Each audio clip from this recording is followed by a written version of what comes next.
We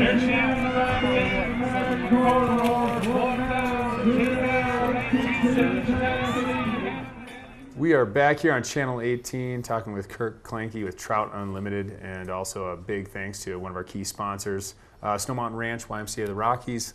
Another gorgeous location located just miles from Fraser here. Endless activity there, tubing, hiking, biking. They have summer programs that are just incredible. YMCA.org, check them out. And Kirk, talking learning by doing with Denver, and projects are coming up. So what's going on in the foreseeable future here with the kind of working with, was it rechanneling the river and right, those sorts We've of talked projects? about rechanneling. So learning by doing, who's only been in operations a couple of years, have a pilot project started.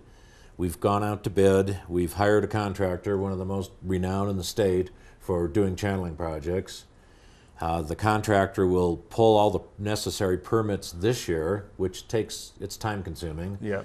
Next spring, we're going to start with a re-vegging of the land because it's been grazed by cattle. Is there a start point, end point? Like what section? The whole Fraser River? What are we talking? Yeah, thanks for asking that. We're going to do 9/10 of a mile of the Fraser River. Okay. Some of it is on public land, and it'll be open for public fishing, about a third of it.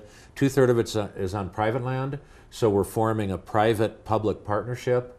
Denver Water is matching the private property owners' money on the project. Various chunks all along the way? These are contiguous boundary chunks. So it's 9/10 of a mile of the river with 2 bordering pieces of property. Okay. So it's down close to the Devil Sum turnoff.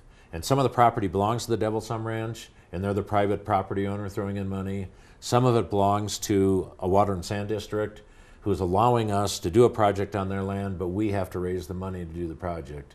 So we're writing grants to get the money on this section because it'll be the publicly accessible section, and that'll be just a feather in our cap. We're not only going to improve stream health, we're also going to create more public fishing access. And the re-vegging, so what are we doing there? What's important? So for over a century, this area has been grazed by cattle, and the cattle have grazed off the riparian plants, the wetlands plants, which are so important to the river, and they've stomped the banks down.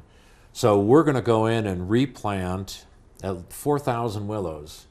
Part of it is to give the river shade so that the pools not only will cool the river, the shade will help cool the river. And these are the plants, if you're on the Fraser River Trail between Winter Park and Fraser, that are very healthy and thick. Correct. In that section. Correct. Of the river. It's so good to see the healthy sections like that. So good for the river. That's the filter that keeps some of that sediment out. So you need less flushing flow if you have more filter.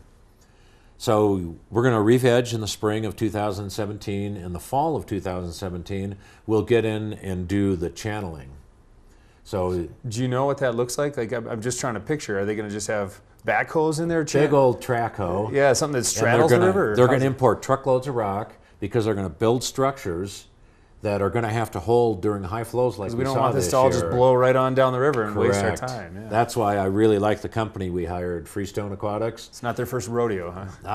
They reinforce their structures better than any company that I've seen doing this work in Colorado. So will this all be privately done, or will there be some local volunteer help? Or we're looking for volunteers because the Colorado River Headwaters chapter of Trout Unlimited is responsible for all the vegetation, the 4,000 willows and whatever else we plant, cottonwoods or other sedges. We're responsible for that, so we're looking for volunteer labor. We've got an area we can harvest on the Devil Sum Ranch to get these willows. So it'll just be planting existing willows that a lot of it will be. Yeah, and we don't even dig them up. We just take clippings. And willows grow so well. Stick them in water and get roots going first? Or? That's right. Yeah. That's what we did this spring.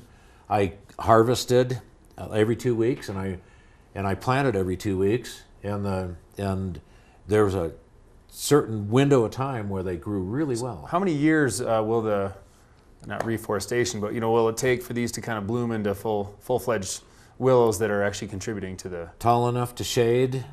I wish I had an answer for that, but I'm guessing from willows I planted at home. You can make one up, Yeah, nobody uses the internet anymore, so... it's 5 to 10 years. Yeah. Yeah, don't Google that, though. Yeah, right.